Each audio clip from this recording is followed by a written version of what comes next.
तर मागच्या वेळेस आपण पंचम ब्राह्मण सुरू केला होता आणि मध्ये गॅप झाली एक. त्यामुळे पंचम ब्राह्मणाची सुरुवात आपण पुन्हा एकदा पुनरावृत्ती करून करूया.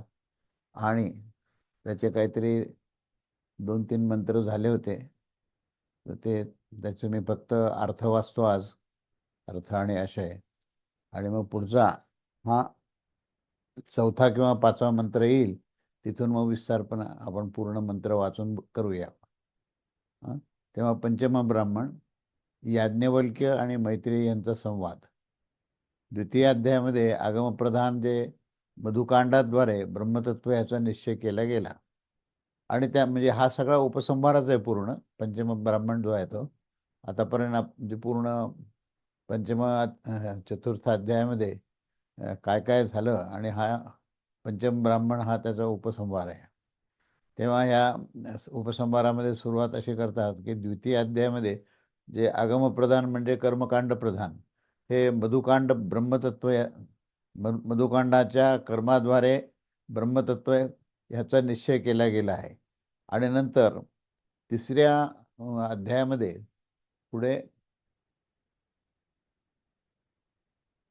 तिसऱ्या अध्यायामध्ये युक्ती प्रधान याज्ञवल्कीय कांडाद्वारे त्याचे पक्ष आणि प्रतिपक्ष घेऊन हे जल्पन्यायाद्वारा विचार केला गेला. आणि तदनंतर 6व्या प्रपाठक आणि चतुर्थ अध्यायामध्ये गुरुशिष्य संबंधाने प्रश्नोत्तराच्या शैलीद्वारे त्याचा विस्तारपूर्वक विचार केला गेला आणि अशा रीतीने त्याचा उपसंहार केला गेला.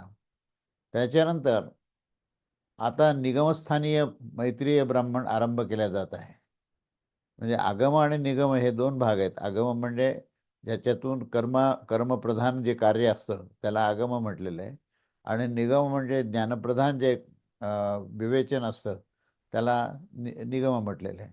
तेव्हा आता हे निगमनीय स्थान म्हणजे स्थानीय हे मैत्रीय ब्राह्मण आरंभ केले जात आहे. आता ह्या वाक्य मर्मज्ञाने याचा या न्यायास स्वीकार केला जात आहे.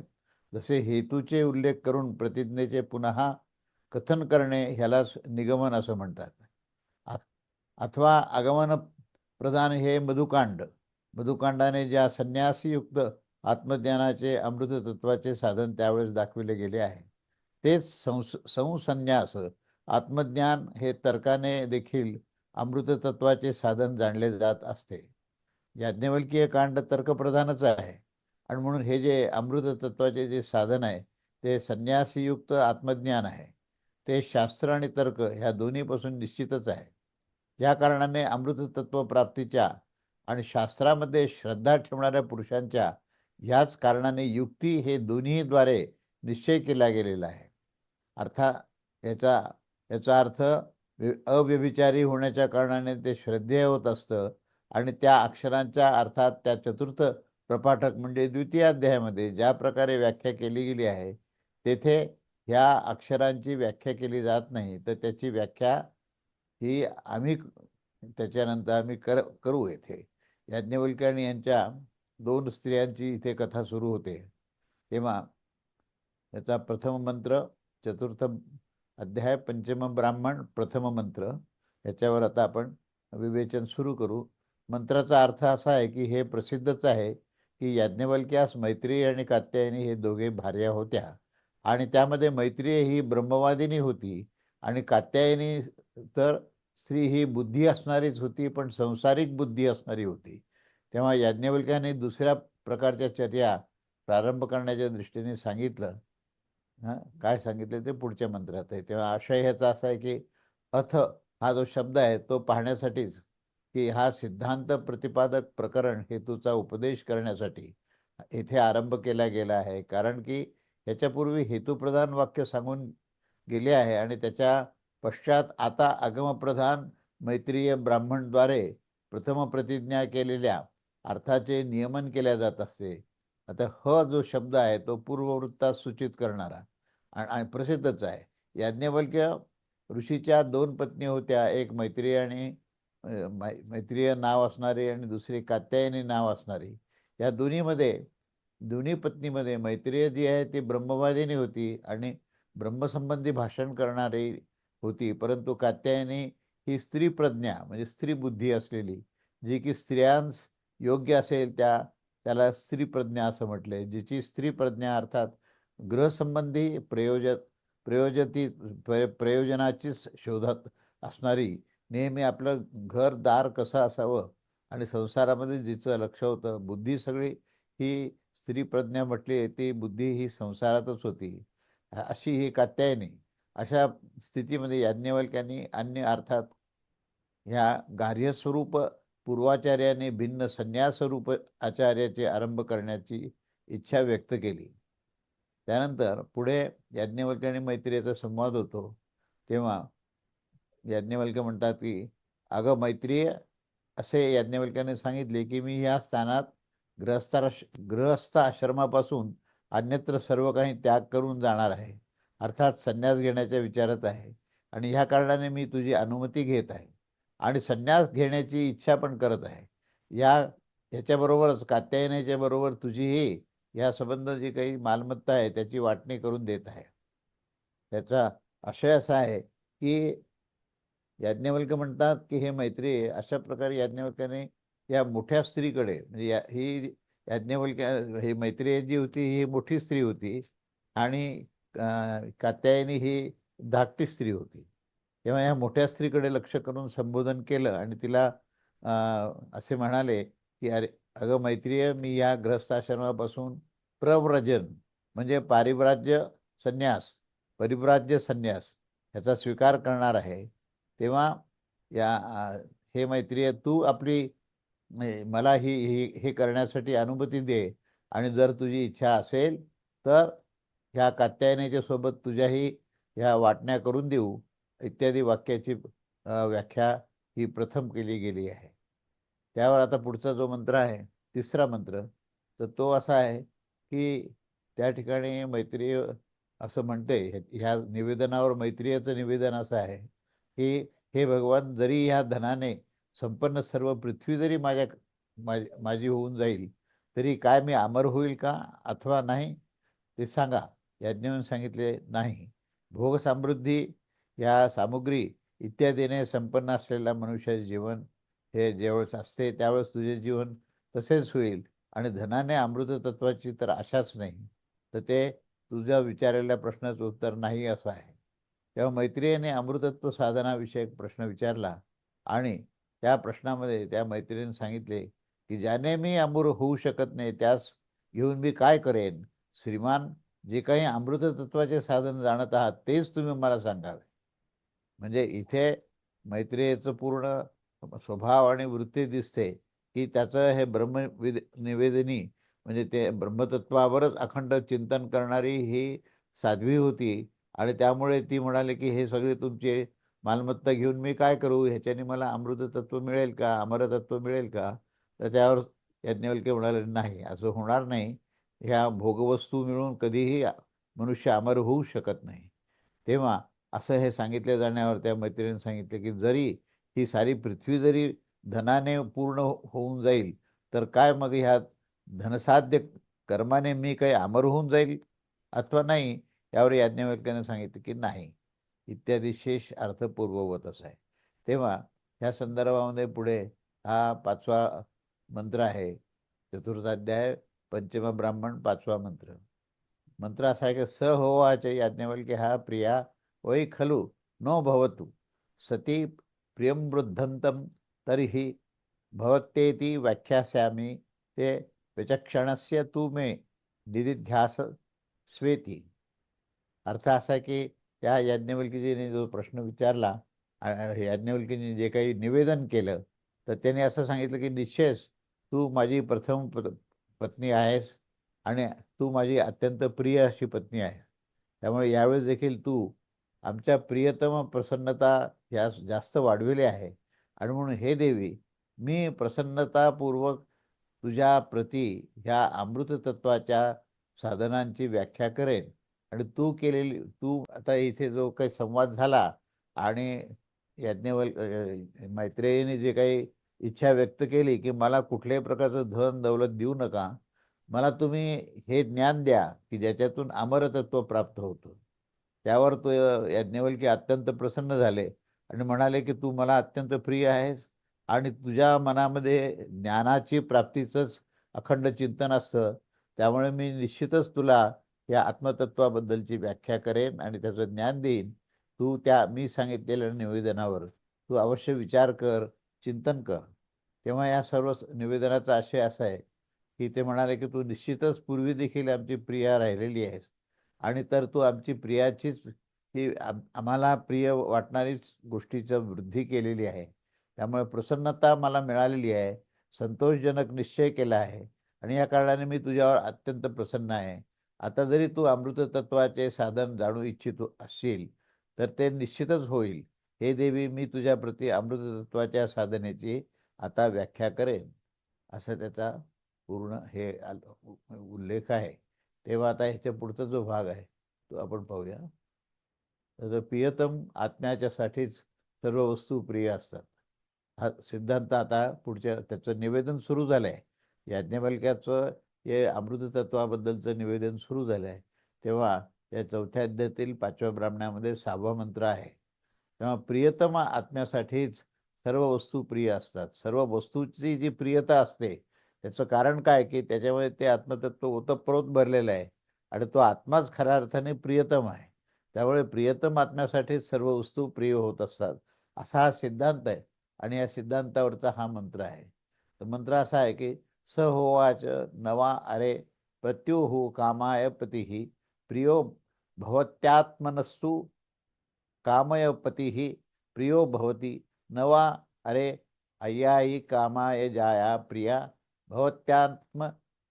भवत्यात्मनस्तु कामाय जाया प्रिया भवति न वा अरे पुत्राणां कामाय पुत्राः प्रिया भवन्त्यात्मनस्तु कामयः पुत्राः प्रिया भवन्त्यानस्तु कामयः पुत्राः प्रिया भवन्ति न वा अरे वित्तस्य कामाय वित्तं प्रियं पशूनां कामाय पशवः प्रिया भवन्त्यात्मनस्तु कामाय पशवः प्रिया भवन्ति न वा अरे ब्राह्मणः कामाय ब्रह्म प्रियं भवत्यात्मनस्तु कामाय ब्रह्म प्रियं भवति न वा अरे क्षत्रस्य कामाय क्षत्रप्रियं भवत्यात्मनस्तु कामाय क्षेत्रं प्रियं भवति न वा अरे लोकानां कामाय लोकाः प्रिया भवन्त्यात्मनस्तु कामाय लोकाः प्रिया भवन्ति न वा अरे देवानां कामाय देवाः प्रिया भवन्त्यात्मनस्तु कामाय देवाः प्रिया भवन्ति न वा अरे वेदानां कामाय वेदाः प्रिया भवन्त्यात्मनस्तु कामाय वेदाः प्रिया भवन्ति न वा अरे भूतानां कामाय भूतानि प्रियाणि भवन्त्यात्मनस्तु कामाय भूतानि प्रियाणि भवन्ति न वा अरे सर्वस्य कामाय सर्वं प्रियः भवत्यात्मनस्तु कामाय सर्वं प्रियं भवति आत्मा वा अरे द्रष्टव्याः श्रोतव्यो मंतव्यो निधिध्यासितव्यो मैतेय्यात्मनि खल्वरे दृष्टे मते विज्ञानम इदं सर्वं विदितम. असा हा 6वा मंत्र आहे. आता ह्याचा मराठीमध्ये पहिल्यांदा सुलभ अर्थ आपण पाहू आणि नंतर त्याचा आशय पाहूया. तेव्हा याज्ञवल्क्य म्हणतो की हे मैत्रिय, निश्चितच आत्म्याचे दर्शन होऊन जाण्यावर, कशा प्रकारे आत्म्याचे दर्शन होऊन जाण्यावर सांगितलं आहे. तर प्रथम आचार्य आणि शास्त्राद्वारे श्रवण आणि नंतर तर्क आणि युक्ती याने मनन आणि विचार केल्यावर शास्त्रमात्रेनंतर श्रवण युक्तीने मनन आणि नंतर विशेष रूपाने जाणून घेतल्यावर, अर्थात हे असेच आहे, अन्य प्रकाराने नाही, असा निश्चय करून घेतल्यावर काय होत असतं, तर त्यावर असं दाखवलं जात आहे की हे ज्ञात होऊन जात असतं. अर्थात हे जे काही आत्म्यापेक्षा भिन्न आहे असे जाणून घेतले जात असते. कारण की आत्म्यापेक्षा भिन्न असं काहीही नाही, हा त्याच्या पाठीमागचा सिद्धांत आहे. तेव्हा इथे हा 6वा मंत्र संपलेला आहे आणि त्याच्यानंतर आता पुढचा मंत्र आहे तो भेददृष्टीने हानी दाखवून सर्व काही आत्मा आहे ह्या तत्वाचा उपदेश केलेला आहे. या ठिकाणी सर्व काही आत्मा आहे. हा सिद्धांत सगळ्यात महत्वाचा आहे. जोपर्यंत भेद आहे तोपर्यंत मग आता तो कळणार नाही. पण भेददृष्टीला एकदा संपवलं, की मग मात्र हा अनुभव सिद्ध होईल, की सर्व काही आत्माच आहे. या तत्वाचा आता इथे उपदेश केलेला आहे. मंत्र क्रमांक 7, 4था अध्याय, 5वं ब्राह्मण आणि 7वा मंत्र. मंत्र असा आहे, की ब्रह्मतम परादात योनत्रात्मने ब्रह्मवेद क्षत्रम त परादात योन्य त्रात्मनः क्षत्रम वेद लोकास्तं परदुर्योन्या नत्रात्मनो लोकान् वेद देवास्थां परादुर्योन्यत्रात्मनो वेदान् वेदभूतानि तं परादुर्योन्यत्रात्मनो भूतानि वेद सर्वं तं परादात् यत्र यो यो यो- योन्यत्रात्मने मनः सर्ववेदेदं ब्रह्मेदं क्षत्रियमिमे लोकः इमे देवा इमे वेदा इमानी भूतानी भूतानी दम सर्व यदमात्मा. याचा अर्थ आपण पाहूया. 4था अध्याय पंचम ह्या ठिकाणी ब्राह्मण चालू आहे आणि 7वा मंत्र आहे. तेव्हा त्याचा अर्थ असा आहे, की ब्राह्मण जातीचे त्याचा पराभव करत असतात. कोणाचा? की जे भेद निर्माण करतात, त्या भेदांनी निर्माण केलेल्या विचाराचा पराभव आहे. ब्राह्मण जातीचे ह्या म्हणजे आक्षेपार्ह विचाराचा पराभव करत असतात. क्षत्रिय जातीचे सुद्धा त्याचा पराभव करत असतात. जो क्षत्रिय जातीस आत्म्यापेक्षा भिन्न समजत असतो, त्याचा पराभव होतो. लोक त्याचा पराभव करत असतात. जो लोकास आत्म्यापेक्षा भिन्न जाणत असतो, देवता त्याचा पराभव करत असतात. जो देवतांना आत्म्यापेक्षा भिन्न मानतो, वेद त्याचा पराभव करत असतात. जे वेदास आत्म्यापेक्षा भिन्न समजतात, भूत त्यांचा पराभव करत असतो. आणि जे भूतास आत्म्यापेक्षा भिन्न समजतात, सर्व त्याचा पराभव करत असतात. जे सर्वास आत्म्यापेक्षा भिन्न मानतात, ही ब्राह्मण जाती, ही क्षत्रिय जाती, हे लोक, हे देव, हे वेद, हे भूत, हे सर्व लोक जे काही आहे ते आत्माच आहे. म्हणजे या ठिकाणी इथे अद्वैत तत्वाचा सिद्धांत मांडलेला आहे. आणि त्यामुळे जे अद्वैत सिद्धांत मांडून परमेश्वर प्राप्तीबद्दल सांगतात, तर त्याचा पराभव ही सगळी मंडळी करतात. ब्राह्मण, क्षत्रिय आणि बाकीचे सर्व देवदेवता हे या ठिकाणी एकानंतर एक सर्वांचं त्या बाबतीमध्ये काय मंडन केलेलं आहे आणि काय खंडन केलेलं आहे हे इथे स्पष्ट सांगितलं आहे. त्यामुळे सर्वत्र परमात्मा आहे हा सिद्धांत इथे मांडला. कोणत्या वस्तूचं खऱ्या अर्थाने भिन्न अस्तित्वच नाही आहे, असं या ठिकाणी ठासून सांगितलेलं आहे. जी वेगळेपणा दिसतो आणि त्यात पुन्हा जे प्रियतम दिसतं, तर ते वेगळेपणा हा केवळ बाह्य दृष्टीने आहे, बाह्य प्रकृतीने आहे.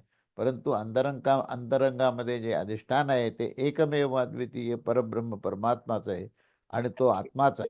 त्यामुळे ह्या सिद्धांताला अत्यंत महत्त्व आहे. हा सिद्धांत हा अद्वैत सिद्धांत मांडलेला आहे. आणि ह्याचा आता आशय असा आहे, की तात्पर्य असं आहे, की अनात्मदर्शीस जे आत्म्याचं खऱ्या अर्थाने ज्याचं आकलन झालं नाही, ते माझे आत्म्यापेक्षा भिन्न रूपामध्ये मला ते आत्म्यापेक्षा भिन्न रूपाने पाहत असतात. तर हा अपराध आहे. आणि पराधात पराकृत परास्थ अर्थात केल्याने संबंध रहित करून देत असतात. म्हणजे ह्या सगळ्यांचं मताचं हे खंडन केलेलं आहे यांनी. आणि ते खंडन करून अद्वैत सिद्धांताचं मंडन केलेलं आहे. हे हा पूर्ण 7व्या मंत्राचं वैशिष्ट्य आहे. आता त्यानंतर पुढे सर्वास आत्मा जो आहे तो आत्मरूपाने ग्रहण करण्यासंबंधी एक दृष्टांत दिलेले आहेत या ठिकाणी. मंत्र 8वा आहे, चौथा अध्याय, पंचम ब्राह्मण आणि 8वा मंत्र. मंत्र असा आहे, की स यथा दुंदुर्भेय दुंदुभेर्ह्य भेर्यन्यमानस्य न बाह्यान शब्दा चक्नुवाद ग्रहणाय दुंदुभेस्तु ग्रहणेन दुंदुभ्याघातस्य वा शब्दो ग्रहितः. अर्थ असा आहे, की जो दृष्टांत असा आहे, की ज्याच्यावर लाकूड इत्यादीने आघात केल्या जात असतं, त्या दुंदुभीच्या बाहेर शब्दाचा ज्या प्रकारे कोणी ग्रहण करू शकत नाही, परंतु दुंदुभी या दुंदुभीच्या आघातास मात्र हे ग्रहण करत असतो. आणि त्यामुळे ह्या बाहेरच्या शब्दांना हे ग्रहण करण्याची क्षमता मनुष्य नाही आहे. पण स्वतः दुंदुभीचा विचार केला. दुंदुभी म्हणजे मृदुंग. या दुंदुभी मात्र आघातास ग्रहण करून त्याच्यातून ग्रहण करून काय करतं, त्याच्यातून शब्द बाहेर पाडतं. त्यामुळे हिचं फक्त दुंदुभीमध्येच ती क्षमता आहे की तो आघाताचं रूपांतर ही शब्दामध्ये आणण्याची. अशा प्रकारचा तो दृष्टांत आहे. त्यामुळे ह्या दुंदुभी जी आहे ते आघातास ग्रहण करून त्याचा रूपांतर शब्दामध्ये करत असतं आणि हे शब्द आपल्याला ऐकायला मिळतात. तर हे त्याचं वैशिष्ट्य त्या दुंदुभीचं आहे. तसंच आता पुढे दिलेलं की सा यथा शंकस्य ध्यायमानस्य न बाह्यान छंदान शंकनो याद ग्रहणाय शंकस्य तु ग्रहणेन शंखद्मस्य वा शब्दो गृहीतः. आता ते दुसरं उदाहरण तेच आहे की दुसरा दृष्टांत असा दिलेला आहे की जसे तोंडाने फुंकल्यानंतर शंखाच्या बाहेर शब्दाचे ग्रहण करण्यामध्ये कोणतेही समर्थन होऊ शकत नाही, परंतु शंख मात्र शंख अथवा शंखाच्या वाजण्याने ग्रहण केल्याने त्या शब्दाचे देखील ग्रहण करताना दिसत असते. तेव्हा आपण ज्यावेळेस त्याच्यामध्ये फुंकतो तेव्हा फुंकतानाची जी काही प्रतिक्रिया आहे किंवा त्या शंखामध्ये फुंकताना हे आपल्याला फुंकण्याचं वेगळं असं काही वेगळं दर्शन होत नाही, तर फुंकल्याचा परिणाम जो आहे त्याचा अनुभव मिळतो आणि तो अनुभव म्हणजेच शंखाच्या मधून शब्दाची निर्मिती होते. त्यानंतर त्याच प्रकारे पुढचं जे 10वा मंत्र आहे त्यात असं म्हटलंय की स यथा विणायै वाद्यमानायै न बाह्यान क्षमतां शक्नुयाद ग्रहणाय वीणायै तू ग्रहणेन वीणावादस्य वा शब्दो ग्रहीतः. अर्थ असा आहे की तो तिसरा जो दृष्टांत असा दिला आहे की वीणा वाजविण्याच्या बाहेर शब्दाचे ग्रहण करण्यामध्ये कोणीही समर्थ होत नाही, परंतु वीणाच्या वाजविण्यास ग्रहण करण्याने वीणेने त्याचं वाजवताना तारा ज्या छेडल्या तर त्या तारा छेडलेल्याचा जो काही परिणाम आहे तो वीणेने स्वीकार केलेला आहे आणि त्याचा जो परिणाम आहे तो वीणेने दाखवला. तो परिणाम हा शब्द रूपामध्ये आहे. तेव्हा शब्दामध्ये नंतर त्याचं ग्रहण केलं जातं. अशा रीतीने त्यांनी 3 दृष्टांत दिलेले आहेत. आता आपल्याला पुढे या 4थ्या अध्यायातल्या 5व्या ब्राह्मणामध्ये 11वा आणि 12वा मंत्र आपण आता एकत्र पाहूया आणि मग त्याचा अर्थ आणि आशय पाहूया. मंत्र क्रमांक 11 आणि 12. स यथांद्रे धाग्ने रभ्याहितस्य पृथक् धूमा विनिश्चरन्तेवं वा अरेस्य महतो भूतस्य निश्वसित मे तद यदृग्वेदी यद यजुर्वेदी सामवेदो अथर्ववेदांगिरस इतिहासः पुराणं विद्या उपनिषद श्लोकाः सूत्राण्यु व्याख्यानांतनी व्याख्यानानिष्ट हुतमार्षत पार्यातम च लोकः परश्च लोकः सर्वाणि च भूतन्यन्येव वैतानि सर्वाणि निष्पस्सितानि. हा 11वा मंत्र आहे. आणि आता 12वा मंत्र असं की स यथा यथाम स्पर्शनां लगे कायमेकं सवेशां गंधानां नासिके एकायनमेव च सर्वेषां रसानां कायनमेवं सर्वेषा रूपाणां चक्षुरे कायनमेवं सर्वेषां शब्दानां श्रोत्रमे कायनमेवं सर्वे षाट संकल्पनाः मन एकामनमेवं सर्वासां विज्ञानां हृदये कायनमेवं सर्वेषा कर्माणां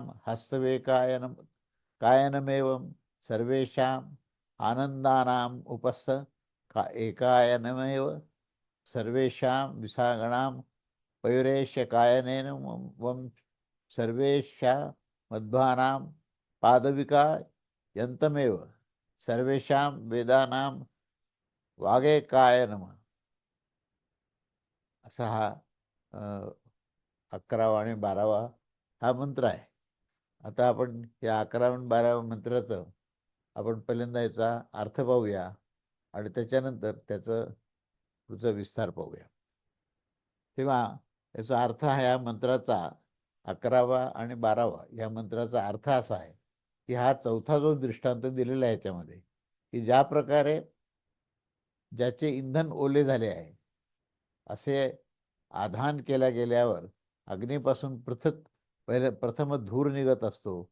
आणि त्याच प्रकारे हे मैत्री, हा जो ऋग्वेद, यजुर्वेद, सामवेद आणि अथर्ववेद, इतिहास, पुराण, विद्या, उपनिषद, श्लोक, ब्राह्मण, मंत्र, सूत्र, वैदिक वस्तुसंग्रह, वाक्य, सूत्रांची संख्या, सूत्रांची व्याख्या, मंत्राची व्याख्या, इष्टयज्ञ, हुत, हवन केलेले, आशित, खाऊ घातलेले, पायित, पिऊ घातलेले, हा जो लोक आहे आणि परलोक आहे आणि संपूर्ण भूतमात्र आहे, सर्व ह्याचेच निश्वास आहेत, असा 11वा मंत्राचा अर्थ आहे.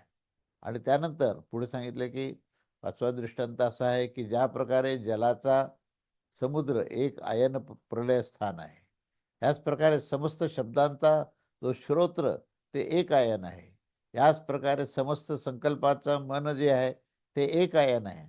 आणि याच प्रकारे समस्त विद्येचे जे हृदय आहे ते एक आयन आहे.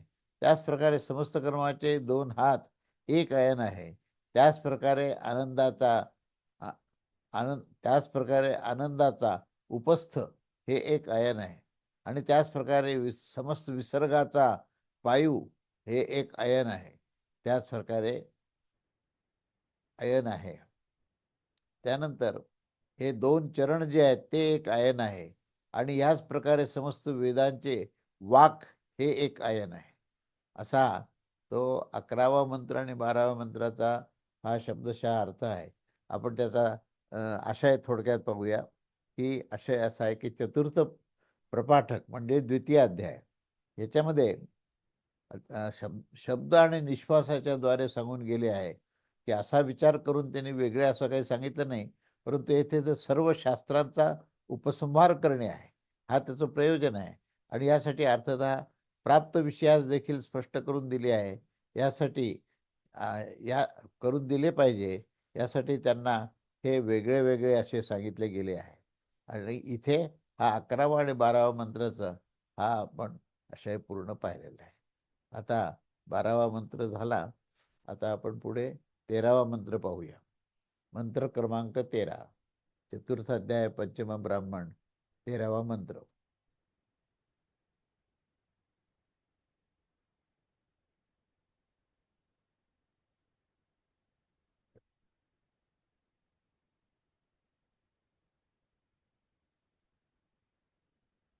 तेरावा मंत्र असा आहे की स यथा सैंधव घनोनंतरो बाह्य कृष्णो रसघन एवैवं वा अरे या मानंतरो बाह्य कृष्ण प्रज्ञानघन एवैतेभ्यो भूतेभ्यः समुत्थाय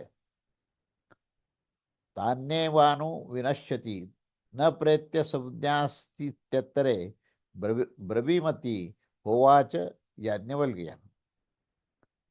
त्यामध्ये 6वा हा दृष्टांत अशा प्रकारे आहे की त्या मंत्राचा शब्दशः अर्थ असा आहे की ज्या प्रकारे मिठाचा खंड अंतरंग व बाह्याने रहित संपूर्ण हा रसघनच असतो आणि हे मैत्री आहे, त्याच प्रकारे हा जो आत्मा आहे तो अंतर्बाह्य भेदाने शून्य संपूर्ण प्रज्ञान घनच आहे. अशा प्रकारे मृत्यू झाल्यावर याची संज्ञा राहत नाही. हे मैत्रेय अशा प्रकारे मी सांगत आहे, असे याज्ञवल्क्याने सांगितले. म्हणजे या ठिकाणी आत्मतत्व आणि प्रकृती काय भेद आहे हे या ठिकाणी स्पष्ट झालंय. आत्मतत्वामध्ये यत्किंचितही परिवर्तन होत नाही कोणत्याही बाह्य कारणामुळे, हे इथे सांगितलंय. इथे एकमेव अद्वितीय परब्रह्म परमात्मा ह्याचाच आविष्कार जो आहे तो हा आविष्कार या ठिकाणी आपल्याला या विविध दृष्टांताच्या माध्यमातून सांगत आहेत. आता याचा आपण आशय पाहूया. आशय असा आहे की अविद्याजनित संपूर्ण कार्याचा सर्वथा लय होऊन जाण्यावर लवणखंडाच्या समान अंतर आणि बाह्याने ते रहित असतं. ते परिपूर्ण आहे, ते प्रज्ञानघन आहे. आणि तेच एकच एक आत्म्याच्या स्थितीत तो राहत असतो. म्हणजे तो आत्मस्वरूपच असतो. प्रथम तर तो भूतमात्राच्या संसर्ग विशेषाने विज्ञानास प्राप्त होऊन जात असतो आणि नंतर विद्येच्या द्वारे त्या विशेष विज्ञान आणि त्यापासून होणारे भूतमात्राच्या संसर्गाने तो सर्वथा लीन होऊन जात असतो. जाण्यावर मृत्यूच्या पश्चात त्याची संज्ञा राहत नाही, असे याज्ञवल्क्याने मैत्रेयीला सांगितले. असे या ठिकाणी त्याचं हे निवेदन संपतं. आणि हा 13वा जो मंत्र आहे तो या ठिकाणी संपूर्ण संपलेला आहे. आता आपण 14वा मंत्र पाहू. चतुर्थ ब्राह्मण, चतुर्थ अध्याय, पंचम ब्राह्मण आणि 14वा मंत्र. तर तो त्याचा विषय असा आहे की निर्विशेष आत्म्याच्या विषयात मैत्रेयीची शंका आणि याज्ञवल्क्याचे समाधान. शंका विचारली आहे मैत्रेयीने आणि ते समाधान दिलेलं आहे याज्ञवल्क्याने. आणि विषय असा आहे की निर्विशेष आत्म्याचा विषय आहे. हा निर्विशेष जो आहे म्हणजे त्याच्यामध्ये विशेषत्व सगळं संपलेलं आहे आणि तो अत्यंत निर्गुण निराकार गुणनिसंग अशा प्रकारचा तो आत्मा आहे. कोणत्याही प्रकारचं कोणतेही बंधन असं नाही किंवा कोणतेही हे अशा पद्धतीनेच बोलायला पाहिजे असं काही नाहीये. तर तो निर्विशेष विषय आहे. आता आपण ह्याच्यावर विचार करूया. तेव्हा याज्ञवल्क्याने याचं समाधान काय सांगितले हे या मंत्रात आहे. तर हा मंत्र आपण काय तो पाहूया. 14वा मंत्र, चतुर्थ चतुर्थाध्याय, पंचम ब्राह्मण आणि 14वा मंत्र. मंत्र असा आहे. सा होवाच मैत्रेयी व मैत्रेयी त्रैव मा भगवान मोहंत पापी पिपन्न वा अहमीव विजानिती स होवाच नवा अरेहम मोहम ब्रविम्याम अविनाशी वा अरे यमात्मा. आणि ह्याचं सगळं पार्श्वभूमी पूर्ण सांगितली की ह्या ठिकाणी तो आत्मा कसा आहे. तेव्हा मैत्रेय काय म्हणते की हेच श्रीमान, तुम्ही जे सांगितलंय म्हणजे या मंत्राच्या अर्थामध्ये ते मैत्रेय म्हणते की हेच श्रीमानने मला मोहास प्राप्त करून दिलेले आहे आणि मी या विशेष रूपाने त्याला समजत नाही. त्यांनी सांगितले की अगं मैत्रीय, मी मोहाची गोष्ट करत नाही. अगं हा आत्मा निश्चितच अविनाशी आहे. अनुच्छेद रूप जन्मणारा, अनुच्छेद रूपी हा धर्म असणारा अशा प्रकारचा आहे. तेव्हा हा निश्चितच अविनाशी आहे आणि त्याचा छेद होऊ शकत नाही, म्हणून त्याला अनुच्छेद रूपवाला असं म्हटलंय. त्यामुळे त्या अनुच्छेद रूपमध्ये काय आशय आहे ते आपण पाहू. मैत्रेय काय म्हणाली की हेच ह्या प्रज्ञानघनाच्या विषयामध्ये मृत्यूच्या नंतर त्याची संज्ञा राहत नाही असं सांगून श्रीमानने मला तर मोहातच टाकलेलं आहे. मोहाच्या मध्ये हे अशिपित प्राप्त करून दिले आहे, अर्थात मला संमोहित करून दिले आहे. म्हणजे हे सांगत असताना मैत्रेय असं म्हणते की मी संमोहित होते, तुम्ही जो काय अर्थ सांगताय त्याच्याने मी मोहित होतो, म्हणून या उपर्युक्त लक्षणात आत्म्यास मी विवेकपूर्वक मी समजू शकत नाहीये. त्यांनी असं सांगितलं की मी मोहाची गोष्ट सांगतच नाहीये, कारण की मैत्रेय हा जो आत्मा आहे तो कसा आहे, तर तो अविनाशी आहे. तो ज्याचा विनष्ट होण्याचा संभव होतो त्यासच विनाश म्हणत असतात. परंतु जो अविनाशी परंतु जो विनाशी नसतो, ज्याचा कधीही विनाश होत नाही, तर तो अविनाशी. इथे आत्मतत्वाच्या अविनाशीत्व बद्दल इथे विवेचन चालू आहे. तेव्हा त्यांनी सांगितले की हा जो आत्मा आहे तो अविनाशी आहे, त्याचा म्हणजे नाश होत नाही, तो विनिष्ट होण्याचा संभव असतो, असं त्यासच विनाश असं म्हणतात. परंतु त्याचा विनाश कधीही होऊ शकत नाही, त्याला अविनाशी म्हणतात, अर्थात अविकारी आहे. अगं मैत्रेय, हा आत्मा ज्याचे हे प्रकरण चालू आहे तो अनुच्छिती धर्म अनुच्छिती धर्म आहे. उच्छेदास म्हणतात आणि उच्छेद हा अंत आणि विनाश याला ह्या उच्छिती ह्याचा ज्याचा धर्म आहे त्याला उच्छित असं म्हणतात. आणि त्या उच्चित धर्म म्हणतात तो उच्चित धर्म नसतो. हा आत्मा उच्चित धर्म नाही, तर तेच अनुच्छित धर्म म्हटल्या जात असतो. म्हणजे त्याचा छेद होऊ शकत नाही. तात्पर्य असं आहे की ह्याच्यानंतर हा विकार रूप विनाश जो आहे तो होत असतो आणि न उच्छेद रूप असतो, असा हा याचा अर्थ आहे. म्हणजे त्याच्या आत्मतत्वाला कुठेही भेद नाही, कोणत्याही प्रकारचा त्याचा छेद होऊ शकत नाही, असं हे वर्णन आहे. आणि म्हणून आत्मतत्वाची पूर्ण जाणीव व्हावी म्हणून हा विस्तार केलेला आहे. तर तो विस्तार आपल्याला समजणं आवश्यक आहे. आणि मैत्रेयीला त्या अमृततत्वाबद्दलच त्याची ओळख करून देण्याकरता हे सर्व वर्णन केलेलं आहे. अशा रीतीने हा 14वा मंत्र संपतो. आणि नंतर आता शेवटी त्याचा शेवटचा मंत्र आहे 15वा. त्याच्यामध्ये पूर्ण उपदेश दिला आहे, उपसंहार केला आहे आणि याज्ञवल्क्यांनी संन्यास ग्रहण केलेला आहे. तेव्हा हा शेवटचा पंचम ब्राह्मणातला 15वा मंत्र हा पंचम ब्राह्मणाचा शेवटचा मंत्र आहे आणि इथे चतुर्थ अध्यायाचा हा शेवटचा भाग आहे. तर तो आपण त्याची थोडी सुरुवात पाहू आपण, जेवढा वेळ आपल्याला असेल त्याप्रमाणे. आणि पुढच्या वेळेस मात्र हा संपूर्ण विस्ताराने त्याचं आपण चिंतन करूया. तेव्हा याचा विषय असा आहे की उपदेशाचा जो उपसंहार केला आहे आणि ज्या उपसंहाराच्या कार्याने शेवटी याज्ञवल्क्यांनी संन्यास घेतलेला आहे, असा हा उपसंहार आणि संन्यास असे हे दोन गोष्टी या मंत्रामध्ये आलेल्या आहेत. तेव्हा चारही प्रपाठकामध्ये एकाच समान आत्म्याचा निश्चय हा केला गेलेला आहे. ते परब्रह्म आहे, परंतु त्याच्या बोधासाठी उपाय विशेष भिन्न भिन्न आहे.